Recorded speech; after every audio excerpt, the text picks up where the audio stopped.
Hey, good morning. So I wanted to do a video today on something a little different, which I seem to be doing a lot of recently. So I wanted to talk a little bit about why we do the things that we do, and I also wanted to talk about happiness and fulfillment in the things that we do. So, a lot of you guys are watching my YouTube channel because you are interested in gaining financial freedom and wealth through real estate. That's probably what I talk about the most. I also like to talk about business and psychology and those things. So, this is going to be more along the psychology. But one thing, when you really start diving into human behavior, you will find that we are actually very poor at predicting what will actually bring us happiness and fulfillment. So it's a trap that a lot of people fall into, and it's really a pretty big trap. You only live once, and it's a real shame to spend your life doing things that actually don't bring you happiness and fulfillment. So when you look at the Maslow's hierarchy of needs, a lot of you are familiar with that. Um, it's an interesting way of looking at human needs and behavior. And when you look at wealth, so they've done lots of studies on wealth and happiness, and what it shows is that the in the beginning there is a strong correlation between wealth and happiness. But when you get to a certain level where all of your basic needs are met, here in the U.S., I think they said it was somewhere around $70,000 a year. Then things really start to taper off. And it also depends a lot on what you spend your wealth on. So I got into real estate because I wanted financial freedom and I wanted to be able to make my own way. And I also wanted to do something that for me I found more satisfying. So I worked in the power industry, building power plants. From a pretty young age, I wanted to be an engineer, so I was always the tinkerer. I was always messing around with things, and to me that meant that I should be an engineer. Therefore, so I went to college. I got the engineering degree. I worked in a big corporate company building power plants. I moved around all the time, and there was some level of satisfaction that I got out of that. The accomplishment of getting an engineering degree was I got some accomplishment out of that because that was a lot of hard work. Um, Building power plants, you know, there was definitely parts of that that I enjoyed. It kind of conflicted with some of my, I'm kind of an environmentalist, I guess, right? I feel strong. I feel strongly that we should be trying to protect our environment, so that was kind of a conflict for me. Um, and then, I didn't like other people controlling my hours, tell me when I had to work, where I had to move. Those were all kind of rough things for me. So I stopped moving around, took an office job, and then I was in a cubicle, and I really didn't like that. Sitting in an office all day with artificial lighting in a little box, I found that to be very soul crushing, and I think a lot of people can probably relate. I think there's probably a lot of people watching this channel who are also currently in that situation and want to find a way to get out. So I definitely think going out on your own, figuring out a way to build some sort of a business, build some passive income, and have a little bit more freedom, and at least doing something that you enjoy. So if there's a job that you could take where you'd be making less money but doing something that you actually enjoy doing, I think that's really important. And one thing, even in real estate, that I see a lot of people falling into is, so if some wealth is good, more wealth must be better. And I see a lot of people who fall into this trap. They got into real estate to gain that freedom and to gain wealth. However, they keep going and going and going, and they turn into another job, and then they're right back there in the rat race, but it's a rat race that they have created for themselves. So, and the underlying assumption there they have is that more wealth is going to bring them more happiness. And the reality is that that is not true at all. I think people, they hear it, but they don't really believe it.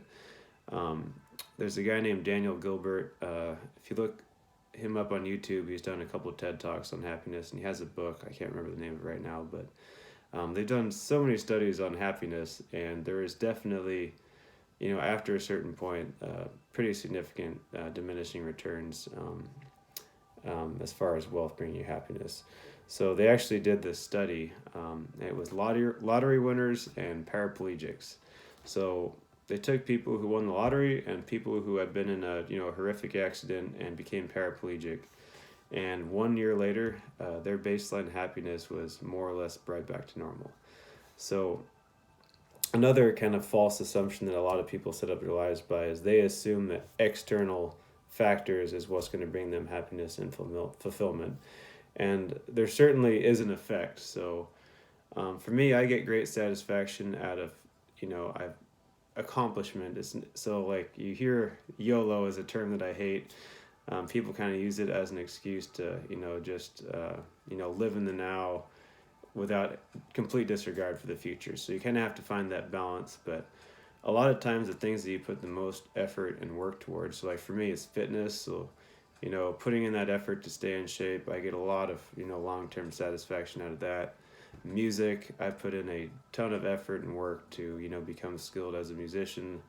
Those are the things that actually bring us lasting fulfillment and happiness. It's not the short term, go out drinking, partying with friends. And there's nothing wrong with that, on occasion, but it's really the things that you put the effort into that actually bring you long-term satisfaction. That's part of it.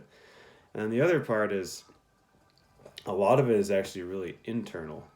So, like I said, we believe that all these material possessions are going to bring us happiness and joy, and therefore we work really hard to get them, and then we get them and we find out that they actually don't. I mean, there's so many famous people that have quotes. Jim Carrey, I forget the exact quote, but it's something like, "I wish everybody could experience wealth, fame, and fortune, and to realize that it's not the answer." So it really is an internal thing, and you can actually learn to become more happy by some simple practices. So I'm really big into meditation and self-reflection and gratitude exercises. For those of you that are around me now, I think you would probably notice that I'm a lot happier now than I used to be, and that's through practice. So happiness is absolutely a learned skill. And then what you spend your money on makes a difference too. So we think that buying stuff for ourselves is what's going to make us happy. The reality is that experiences, so going out and traveling and experiencing new things, especially when it's with other people, that brings you lasting happiness. And doing things for other people actually a lot of times makes you more happy than doing things for yourselves. So I feel like there's some other things I wanted to talk about here. Should have taken notes. But basically, I wanted to do this video just to get you thinking about this a little bit. It's a subject that I'm very interested in. And, there's nothing worse than spending your whole life going in one direction and then finding out, many years later that everything that you did was maybe not the path that you should have taken. I remember what it was. So I mentioned I've been getting really into music again lately and spending a lot of time in it. And through that, I've actually met a lot of other musicians lately, and some more of the creative types. And a lot of them are actually some of the happiest people that I've ever met. And they're not particularly wealthy. I actually just met a guy last night who his full-time job is he has a do-it-yourself YouTube channel where he's creating on YouTube every day. He does what he wants to do. He does projects that interest him. And he doesn't make a whole lot of money off of it, but he loves what he does every single day. And I used to kind of have a lot of disdain maybe for those types, not necessarily disdain, but I would try to force my way of doing things onto those types of people. So like my brother, for example, he was kind of always the free spirit. And from my external perspective, it didn't really seem like he had a plan for where he was trying to go. So I'd always, go to college, blah, blah, blah, blah. And my family did that with him very much as well. And, the reality is that in a lot of ways, there are definitely benefits to living an unconventional life and kind of doing things on your terms. and rather than having somebody else telling you what you have to do all day. So that's really most of what I wanted to get out today. So is test your assumptions. So whenever you feel yourself trying to do something or trying to accomplish something, really try to do some self-reflection and ask yourself, well, why am I actually doing this? Is this actually going to bring me happiness and joy, or would I be better off doing something different? If you have any questions or comments, definitely leave them below. Another great person to talk to on this subject, my friend Austin Friesting. So he's a real estate investor. He basically retired at 32, and he built his portfolio up to where I think he has 130 houses or so, 150 or something like that.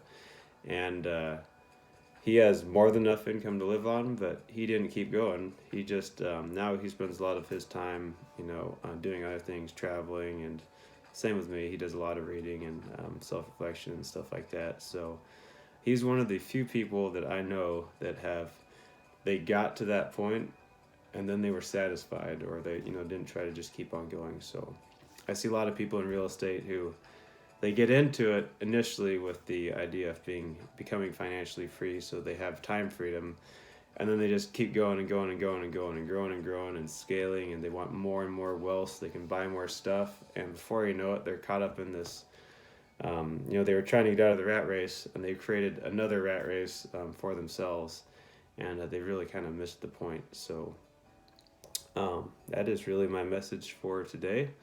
I hope you guys enjoy. We'll talk to you later.